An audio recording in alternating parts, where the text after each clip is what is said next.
ಒಂದು ತೆವಲಿಗೋಸ್ಕರ ಇವರು ಒಂದು ಸಮಾಜನ ಒಡೆಯುವಂಥ ಕೆಲಸ, ಒಂದು ಸಮಾಜನ ನಿಂದನೆ ಮಾಡುವಂಥದ್ದು ಎಷ್ಟು ಸರಿ? ಸೀತಾರಾಮ್ ಅವ್ರಿಗೆ ಯಾವ ನೈತಿಕತೆ ಇದೆ? ಇವರೇನು ಒಕ್ಕಲಿಗರ ಜೊತೆ ಆಟ ಆಡ್ತಾ ಇದ್ದೀರೇನ್ರಿ ಸ್ವಾಮಿ ನೀವು? ಒಕ್ಕಲಿಗರ ಸಮಾಜನ ಏನಂತ ತಿಳ್ಕೊಂಡಿದ್ದೀರಿ? ಒಕ್ಕಲಿಗರು ಇದೀವಿ ಕಂಡ್ರಿ ನಾವೆಲ್ಲರೂ. ಇನ್ನೂ ಒಕ್ಕಲಿಗರು ಮಕ್ಕಳು ಮತ್ತು ಲೋಫರ್ಗಳಂತ ಒಂದು ಅವಾಚ್ಯ ಶಬ್ದಗಳನ್ನು ಸೀತಾರಾಮು ಒಬ್ಬ 420 ಅವನು ಸರ್ಕಾರಿ ಜಮೀನನ್ನು ಗುಳುಂ ಮಾಡೋದಕ್ಕೋಸ್ಕರ ನಿಂತಿರ್ತಕ್ಕಂಥ ವ್ಯಕ್ತಿ. ಇವತ್ತು ರಾಜ್ಯದಲ್ಲಿ ಅತಿ ದೊಡ್ಡ ಸಮಾಜವಾದಂಥ ಒಕ್ಕಲಿಗ ಜನಾಂಗನ ಏನು ಈ ಸೀತಾರಾಮು ಅನ್ನುವಂಥ ಒಬ್ಬ ಮುಖಂಡ ಅವಹೇಳನಕಾರಿ ರೀತಿಯಲ್ಲಿ ಮಾತನಾಡಿರುವಂಥದ್ದು ಇಡೀ ಒಕ್ಕಲಿಗ ಸಮಾಜ ತಲೆ ತಗ್ಗಿಸುವಂಥ ವಿಚಾರ. ಇಡೀ ಒಕ್ಕಲಿಗ ಸಮಾಜ ಅಲ್ಲ, ಇಡೀ ರಾಜ್ಯದಲ್ಲಿ ತಲೆ ತಗ್ಗಿಸುವಂಥ ವಿಚಾರ. ಕಾರಣ ಇವರೇನು ಭೂಮಿಗಳನ್ನ ಅಕ್ರಮ ಮಾಡ್ತಾಯಿದ್ದಾರೋ, ಸಕ್ರಮ ಮಾಡ್ತಾಯಿದ್ದಾರೋ, ಇವರ ಭೂಮಿಯ ಒಂದು ತೆವಲಿಗೋಸ್ಕರ ಇವರು ಒಂದು ಸಮಾಜನ ಒಡೆಯುವಂಥ ಕೆಲಸ, ಒಂದು ಸಮಾಜನ ನಿಂದನೆ ಮಾಡುವಂಥದ್ದು ಎಷ್ಟು ಸರಿ? ಒಕ್ಕಲಿಗ ಸಮಾಜದ ಬಗ್ಗೆ ಮಾತಾಡಲಿಕ್ಕೆ ಸೀತಾರಾಮ್ ಅವ್ರಿಗೆ ಯಾವ ನೈತಿಕತೆ ಇದೆ? ಇವರೇನು ಒಕ್ಕಲಿಗರ ಜೊತೆ ಆಟ ಆಡ್ತಾ ಇದ್ದೀರೇನ್ರಿ ಸ್ವಾಮಿ ನೀವು? ಒಕ್ಕಲಿಗರನ್ನ ಏನಂತ ತಿಳ್ಕೊಂಡಿದ್ದೀರಿ? ಈ ದೇಶಕ್ಕೆ ಒಬ್ಬ ಅನ್ನ ಕೊಡುವಂಥ ರೈತ ಈ ಒಕ್ಕಲಿಗ. ಇವರೇನಾದರೂ ಸಿಡಿದಿದ್ರು ಅಂದರೆ ನೀವು ನಿಲ್ಲಕ್ಕಾಗಲ್ಲ. ತಾವು ಒಂದು ಬೋವಿ ಸಮಾಜದಿಂದ ಬಂದಿರುವಂಥ ವ್ಯಕ್ತಿ, ಆ ಸಮಾಜದ ಅಧ್ಯಕ್ಷರಾಗಿಯೂ ಕೂಡ ತಾವು ಕೆಲಸ ಮಾಡಿದ್ದೀರಿ.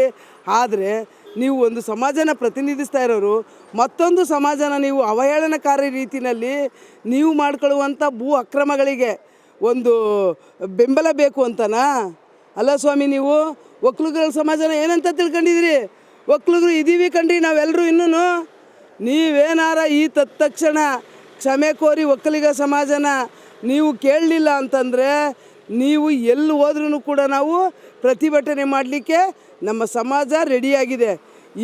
ಇದರ ಮುಖೇನ, ಈ ಮಾಧ್ಯಮದ ಮುಖೇನ ನಾನು ಇವತ್ತು ಹೇಳಲಿಕ್ಕೆ ಇಚ್ಛೆಪಡ್ತೀನಿ, ಯಾವುದೇ ವ್ಯಕ್ತಿ ಆಗಲಿ ನಮ್ಮ ಒಕ್ಕಲಿಗ ಸಮಾಜನ ಅವಹೇಳನಕಾರಿ ರೀತಿಯಲ್ಲಿ ಮಾತಾಡುವಂಥ ಕೆಲಸನ ಮಾಡಿದ್ರೆ ನಿಮಗಿದೊಂದು ಉದಾಹರಣೆ ಆಗಬೇಕು ಅನ್ನೋ ನಿಟ್ಟಿನಲ್ಲಿ ನಮ್ಮ ಕಾರ್ಯನ ನೋಡಬೇಕಾಯ್ತದೆ.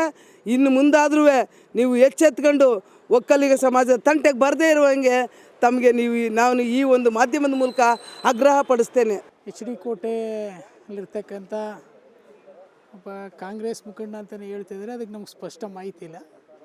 ಸೀತಾರಾಮ್ ಅಂತಕ್ಕಂಥ ವ್ಯಕ್ತಿ ಅವನ ವೈಯಕ್ತಿಕ ಯಾವುದೋ ಜಮೀನು ವಿಚಾರವಾಗಿ ಮಾತುಕತೆ ಮಾಡಬೇಕಾದ್ರೆ ನಮ್ಮ ಮೈಸೂರಿನ ಒಬ್ಬ ಸಾಮಾಜಿಕ ಹೋರಾಟಗಾರರಾದಂಥ DPK ಪರಮೇಶ್ವರ್ ಜೊತೆ ಒಕ್ಕಲಿಗರು ಮಕ್ಕಳು ಮತ್ತು ಲೋಫರ್ಗಳಂತ ಒಂದು ಅವಾಚ್ಯ ಶಬ್ದಗಳನ್ನು ಬಳಸಿ ನಮ್ಮ ಸಮುದಾಯವನ್ನು, ಒಕ್ಕಲಿಗ ಸಮುದಾಯವನ್ನು ಮತ್ತು ನಮ್ಗಳನ್ನು ಅವಮಾನಿಸ್ತಕ್ಕಂಥ ರೀತಿಯಲ್ಲಿ ಮಾತಾಡಿರ್ತಕ್ಕಂಥದ್ದನ್ನ ಖಂಡಿಸಿ ಇವತ್ತು ಅವನ ಮೇಲೆ FIR ಮಾಡಬೇಕು ಅಂತ ಹೇಳಿ ನಮ್ಮ ಸ್ಥಳೀಯ ಒಕ್ಕಲಿಗ ಮುಖಂಡರುಗಳೆಲ್ಲ ಸೇರಿ ಸರಸ್ವತಿಪುರಂ ಠಾಣೆಗೆ ಬಂದಿದ್ದೀವಿ.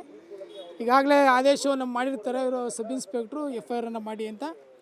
ಅವನು ಸೀತಾರಾಮು ಒಬ್ಬ 420 ಅವನು ಸರ್ಕಾರಿ ಜಮೀನನ್ನು ಗುಳುಂ ಮಾಡೋದಕ್ಕೋಸ್ಕರ ನಿಂತಿರ್ತಕ್ಕಂಥ ವ್ಯಕ್ತಿ. ಅವನಿಗೆ ಯಾವ್ಯಾವ ಮೂಲಗಳಿಂದ ಆದಾಯ ಬರ್ತಾಯಿದೆ, ಅವನಿಗೆ ಆಸ್ತಿ ಎಲ್ಲಿಂದ ಖರೀದಿಗೆ ಹಣ ಬರ್ತಾಯಿದೆ ಅಂತಕ್ಕಂಥದ್ದನ್ನು ಸಹ ತನಿಖೆ ಮಾಡಬೇಕು.